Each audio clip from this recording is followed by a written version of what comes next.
Amigos, me gustaría tomar un momento para hablarles de algunos eventos muy interesantes ocurridos recientemente, los cuales tienen profundas implicaciones proféticas. Vamos a dedicar unos breves momentos para ver un video exclusivo que ha aparecido hace poco en el Internet. Es un mensaje especial del Papa Francis a una convocación repleta de ministros carismáticos y pentecostales. Es un llamado a la unidad, para que ellos se unan de nuevo a la Iglesia Católica. Es una invitación a ser uno, y creo que esto es muy significativo. No vamos a poder mostrarles el video completo, pero lo pondremos en el sitio web de Amazing Facts si usted lo desea ver en su totalidad. Pero me gustaría revisarlo y destacar algunos puntos que quiero traer a su atención. Empecemos entonces y veamos el video. Yo creo que Dios me ha traído aquí a la conferencia de ministros de este año en el espíritu de Elías. Permítame explicarle. Si nos ponemos a ver detenidamente, el espíritu de Elías estaba en Juan el Bautista para volver el corazón de los hijos a los padres. Hagamos una pausa aquí. En algunos momentos escucharemos un mensaje personal del Papa Francis, pero lo más interesante para mí es la pregunta sobre quién es este obispo Tony Palmer. Un individuo de mucho carisma que parece tener una relación personal con el pontífice y que es enviado como su mensajero. Él es una especie de mediador, ya que no es técnicamente católico, él es anglicano. Él tiene su propio ministerio enfocado específicamente a traer unidad a las iglesias. Él no va solamente a esta conferencia de carismáticos, sino que asiste a todos los lugares que puede para traer unidad a las iglesias. Él hace un trabajo magistral al presentarse como el profeta Elías con un mensaje llamando a los hijos de vuelta a los padres y los padres a los hijos. Un mensaje de unidad, dejando de lado las diferencias doctrinales. Sigue escuchando para ver qué piensa. Y devolver los corazones de los padres a los hijos, para preparar el camino del Señor. Y sabemos que la profecía siempre tiene un cumplimiento doble. Y además sabemos que Elías vendrá antes de la segunda venida. He llegado a entender que el espíritu de Elías es el espíritu de reconciliación, para volver los corazones de los unos a los otros. Esto es muy importante. Sabemos que en los primeros 1000 años había solo una iglesia, la cual se llamaba Iglesia Católica, y la palabra católica quiere decir universal, no quiere decir romana. Católico quiere decir, si usted ha nacido de nuevo, levante su mano si usted ha nacido de nuevo. Usted es un católico. No quiero enfocarme mucho en esto porque él tiene razón. En efecto, la palabra católico técnicamente significa universal. Pero lo que estamos viendo aquí es en deliberados y cuidadosos incrementos, las distinciones entre católicos y protestantes están siendo derribadas. Sigamos viendo. Toma de vuelta y redime lo que te pertenece. Somos católicos. Y entonces hubo una separación a fines del primer milenio. Teníamos los ortodoxos este y de oeste, 2 iglesias. 500 años más tarde apareció Lutero y su protesta. 3 iglesias en 1500 años. 3 denominaciones, no 3 iglesias.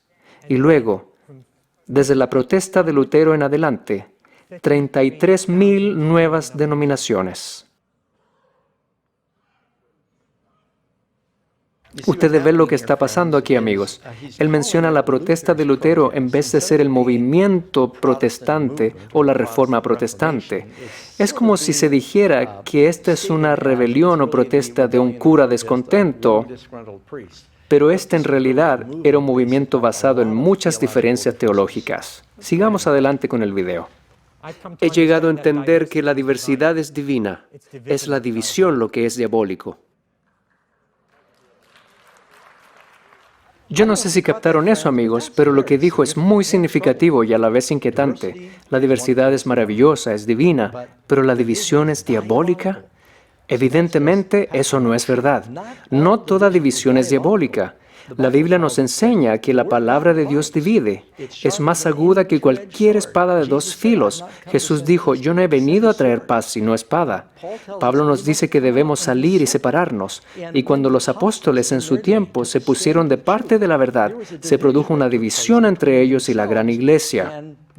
Asimismo, en los últimos días, cuando tomemos una postura por parte de la verdad, seremos llamados no solamente divisores, vamos a ser llamados diabólicos. Es verdad lo que se dijo acerca de la gloria, y estoy de acuerdo.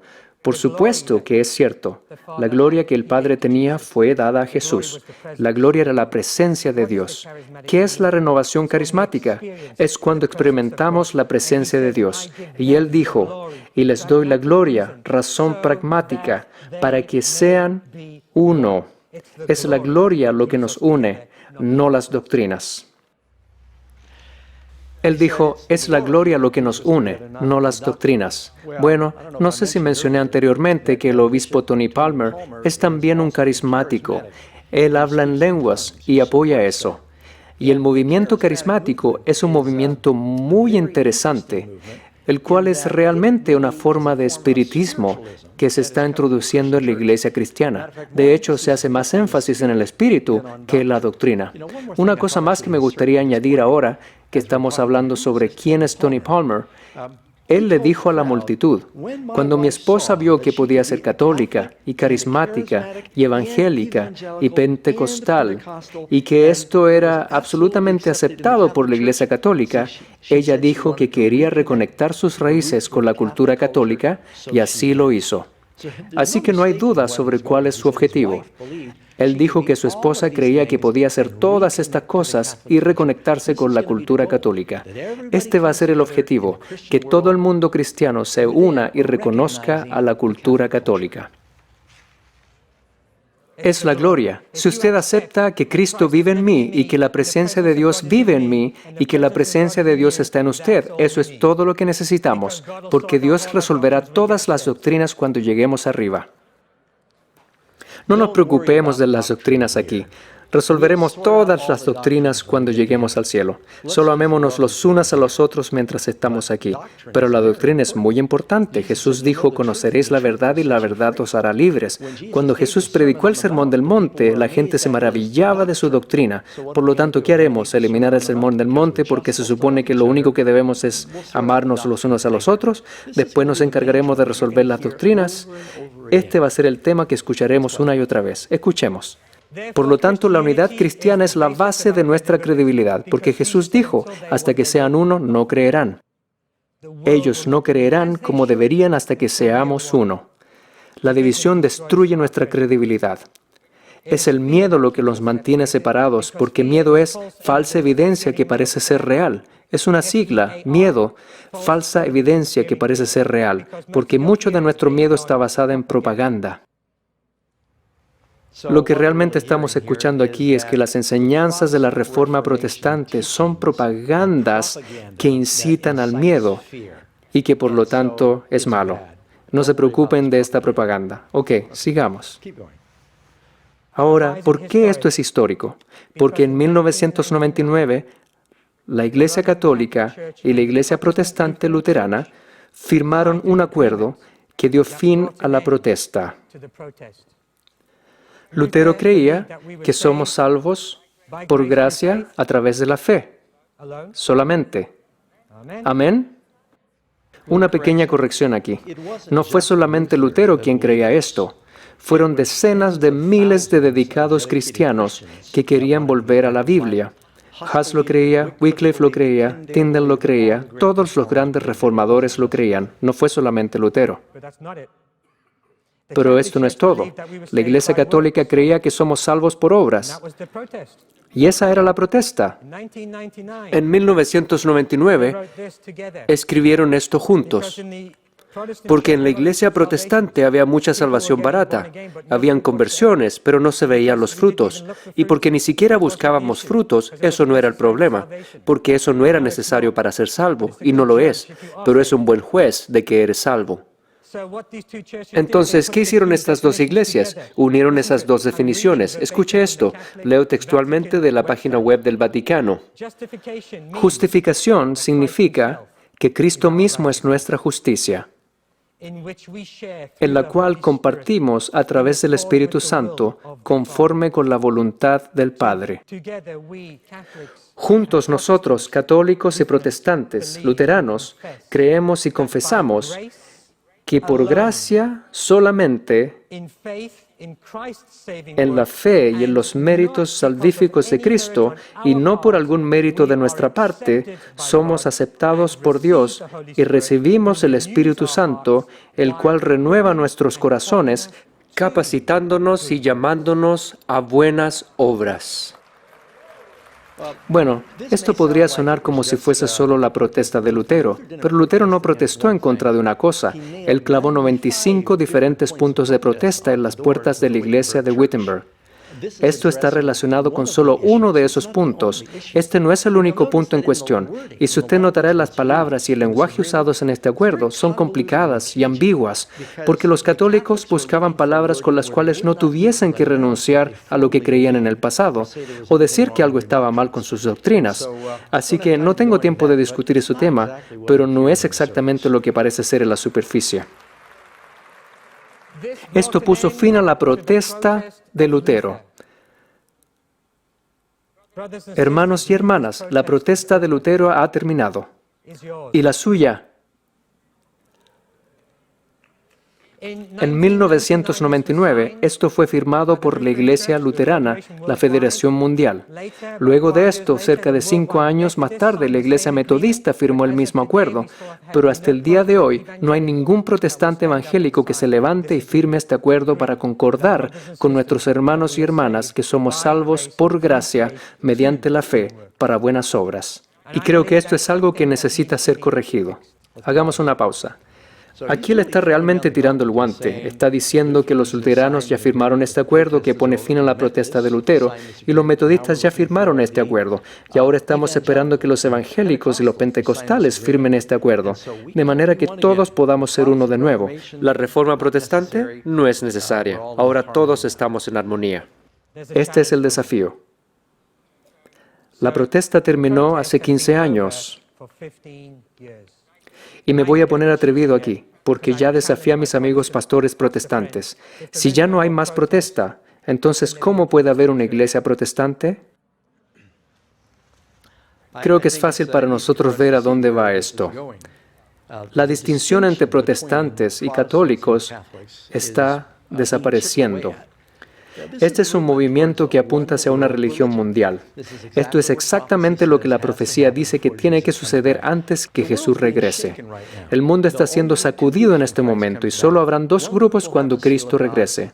Un grupo que tendrá el sello de Dios y el otro grupo tendrá la marca de la bestia. Obviamente, si hoy hay más de 33,000 denominaciones cristianas diferentes, algo tiene que pasar que polarice estos grupos en 2 bandos. Aquí es donde vemos la profecía cumpliéndose en estos momentos, amigos. Este es el tipo de declaraciones, estos son los tipos de llamados que se harán para traer a todos a un mismo cuerpo unificado, donde la doctrina y la Biblia pasan a segundo plano. Quizá ahora somos todos católicos de nuevo, pero somos reformados. Somos católicos en el sentido universal. Ya no protestamos más contra la doctrina de salvación de la Iglesia Católica. Ahora predicamos el mismo Evangelio. ¿Predicamos el mismo Evangelio? A menos que haya habido cambios radicales desde 1999 que yo desconozca. Para darles algunos ejemplos acerca de las diferencias distintivas que conllevaron a la Reforma Protestante, la Biblia enseña que no debemos inclinarnos ante imágenes. Ese es uno de los 10 mandamientos y la ley de Dios es parte del Evangelio. La Iglesia Católica Romana dice que deberíamos inclinarnos ante las imágenes. La Biblia enseña que todos hemos pecado excepto Jesús. La Iglesia Católica enseña que María era sin pecado. La Biblia dice que Jesús es el único mediador entre Dios y el hombre. La Iglesia Católica Romana dice que María es comediadora. La Biblia enseña que Cristo se ofreció como sacrificio una vez y para siempre. Hebreos 7:27. La Iglesia Católica Romana enseña que el sacerdote sacrifica a Cristo en el altar cada vez que oficia una misa. La Biblia enseña que todos los cristianos son santos y sacerdotes, Efesios 1:1. La Iglesia Católica Romana dice que los santos y sacerdotes son una clase especial dentro de la comunidad cristiana. La Biblia enseña que todos los cristianos deben saber que tienen vida eterna. Primera de Juan 5:13. La Iglesia Católica Romana enseña que los cristianos no pueden ni deberían saber que tienen vida eterna. La Biblia enseña que no debemos llamar a nuestros líderes religiosos Padre.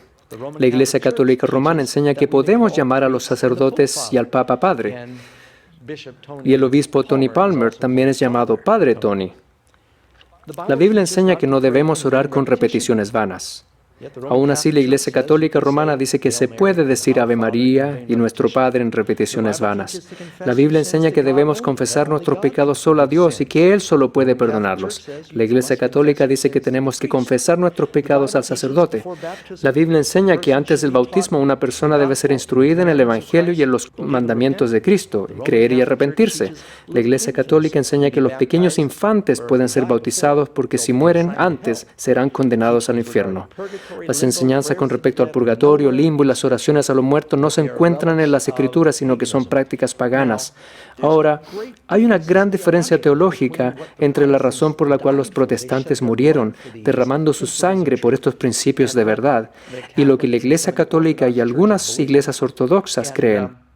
Y entonces diremos que la verdad ya no importa, solo amémonos los unos a los otros y es así como vamos a hacer evangelismo. El evangelismo debe estar basado en la verdad. Podría ponerme a predicar ahora, pero volvamos al video. Ahora predicamos que somos salvos por la gracia a través de la fe. La palabra solo fue el punto de discusión por 500 años. La palabra solo está ahí, la puedes leer. La protesta terminó. La protesta terminó. Así que permítame orar. Y luego veremos el video. Creo que vamos a ver más y más personas siendo llamados a salir al mundo y a trabajar entre las iglesias en el espíritu de Elías, para volver el corazón de los padres a los hijos y el corazón de los hijos a los padres, para preparar un pueblo para el Señor. Ministros de reconciliación. Debemos dedicar todos los recursos y energía necesarios al ministerio de reconciliación, así como lo hacemos para el ministerio de evangelización. ¿O estamos construyendo muros sin fundamento?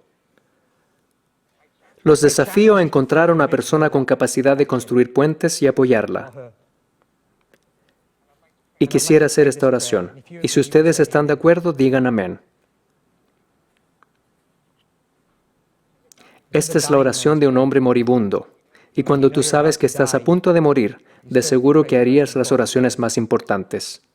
Él dijo, mas no ruego solamente por estos,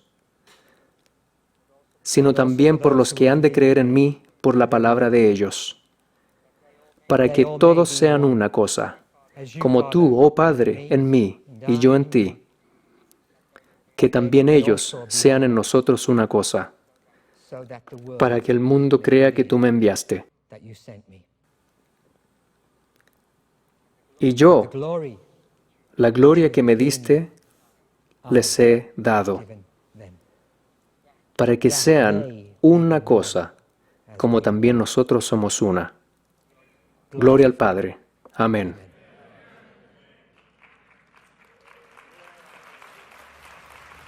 Ok, parte de la oración de Jesús es, por supuesto, que ellos sean uno, que sean unidos. Pero también dice en el capítulo 17, versículo 17, santifícalos en tu verdad. Tu palabra es verdad. ¿Qué es lo que nos va a unir? Es el Espíritu de Dios. Y el Espíritu es la verdad de Dios. Sus enseñanzas, sí, esas son sus palabras. Nuevamente, Juan 16, el mismo libro, versículo 13, pero cuando viniere el Espíritu de verdad, Él los guiará a toda verdad. Es a través de la verdad que tendremos unidad. Es a través de las doctrinas. Eso es lo que nos unifica. A medida que nos acercamos más a la teología de la Biblia y a las doctrinas de verdad, nos unimos más en Cristo, porque Jesús es la palabra hecha carne. No se trata de acercarnos en un sentimiento de carisma o un sentimiento de gloria cuando somos bautizados con el don de lenguas. Eso no es lo que une a la iglesia. Eso no es la verdadera unidad. Hay muy pocas referencias a la palabra de Dios y a la verdad que nos hace libres en esto. Ahora creo que va a mostrar el segmento del Papa. Queridos hermanos y hermanas, discúlpenme porque hablo italiano y no estoy hablando inglés.